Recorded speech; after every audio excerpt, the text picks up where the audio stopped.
on all the I-beams, all the things that you took for granted, all the things you thought were part of the bricks. And it's astonishing, actually, to come back to that as an example. The last Patrick Mercer was on condemning the kind of waste, spilling the beans even, and this was the Tories' spokesman on Homeland Security. So a lot of the critique of waste and the critique almost of an unsustainable way of living is coming from some very unexpected quarters. So that, in a sense, makes some interest because it looks, since they are in Paris south of the border, as if some very radical thinking is going on. Now, I don't know who it was, and someone in this room will be brainy enough to tell me who was it that coined that phrase that you should never waste a crisis.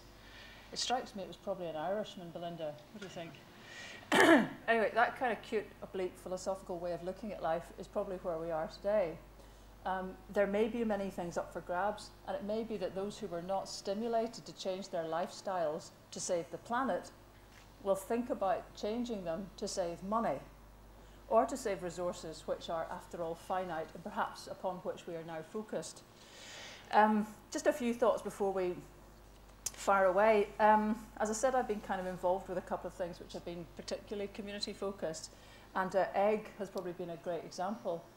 I hope that community will really bolt its way into today's discussion, because when I went to Egg, which is a small Hebridean island off Mallaig, the first time in, I think, 1991, I was both incredibly entranced with the people I met there and appalled at the fact that nobody had the confidence to lift the phone to complain to Highland Region about the absence of any kind of refuse collection. They actually had a special observer there to study the rat population because it was so big.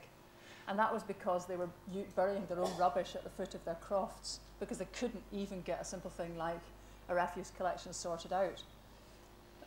Cut to probably last year, where I was phoning Maggie Fife, who was in the middle of changing £9 million from one account to the other as an investment in electricity, which has seen the island go from being dependent on the most expensive and most polluting kind of energy, which was diesel generators. That constant hum around the island has gone, and they are now working on electricity, which is a combination of hydro, wind, and solar.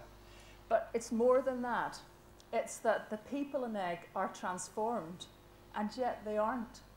They are exactly the same people. Maggie, when she collected her OBE, was the first, apparently, the first woman ever to collect an OBE from the Queen wearing jeans.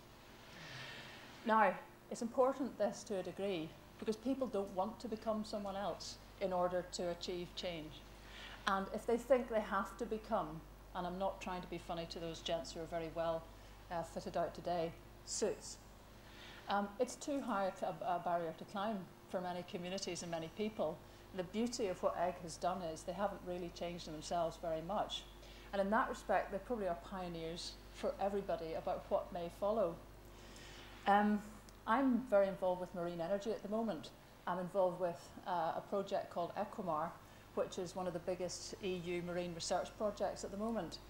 And I was just going to show you, but unhappily have left, oh, I've got another microphone. Here's where we dexterously demonstrate how well microphoned I am. Do we? Yes, we do. So it's scary because it means I could come amongst you and speak to you even, which would be horrible.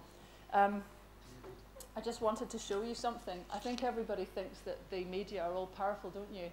We kind of, you know, we're like the magicians and evil wizards of the present age. We can control everything and get whatever agenda we want in. If only that were true. My job was to try and get some publicity about seals and the difficulty of trying to establish whether tidal turbines actually chop seals in half, to put it bluntly. Now, if they do, they become the eagles of the marine world, and marine energy has got the same issues to face as the wind industry has, so it's an important issue. You'd think with a picture of a seal, a girl couldn't go wrong. The only magazine I managed to get this into was Engineering and Technology. Now, you're a serious-looking bunch of people, but I don't know how many of you flick through this of an evening.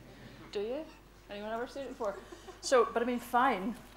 Here we got, and in fact, there's 4 pages showing CGen, the turbine, and the good old seal with the transponder on its head, and explaining in quite a lot of detail what the difficulties are and how they can be resolved. It's good news, actually.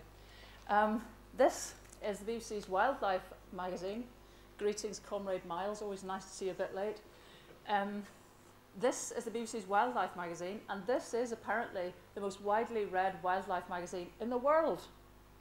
So you want to get your stories in here. So it took me 6 months to get a wee piece in here, and there it is. You can see the good old seal has managed to capture attention again. Thank God for that picture. But it's, you know, it's about half of one page, and it's very centered on just the kind of, you know, visual effect of the seal. So it concerns me a lot that somehow we're not grabbing the agenda. And just as a final thought on that, you know, when we have discussion, and we are at the moment, the headlines are full of despair over the aircraft carrier contracts on the Clyde. Now, if things go to plan, and they will, Scottish Power will soon be launching contracts for some of the largest cable-laying boats the world has ever seen. Why are we not able to get people's minds around to that's the future? Those are the boats the Clyde should be building. We're not really managing to seize the moment, and you need to get the public to feel that the green economy is alive and simply right round the corner here and worth preparing for. Today, in a wider sense, the Millennium Goals are being discussed. That's also not a tremendous cause for optimism. Belinda and I, she had to remind me, actually, we met at the Earth Summit when I was doing this online magazine I mentioned to you earlier. Probably the reason I don't remember too much about it was that it was absolute chaos, but also I was leading a team of 20 African journalists from 6 different countries. We were staying in a hut outside Johannesburg, and somehow we managed to produce this magazine and distributed it live around the 3 different venues of the Earth Summit way back when. At that time, there was a huge focus on the kind of difference that particularly the women's movement could make. And subsequent to that, I can remember we produced a special edition just before the Gleneagles Summit. We had a device we called the W8, which was the 8 women who, given the champagne budget from Gleneagles, could transform Africa. One of them, of course, Wangari Maathai, the Nobel Peace Prize winner, whose ability to transform Kenya, basically, by grabbing back land to plant trees, has very cleverly woven together about 3 or 4 vital bits of sustainability, and yet perhaps her name is still not well known here. So, I mean, this sounds like a kind of depressing scenario. I don't think it is. I'm just delighted to have this. There's a man who doesn't think it is either. Sorry.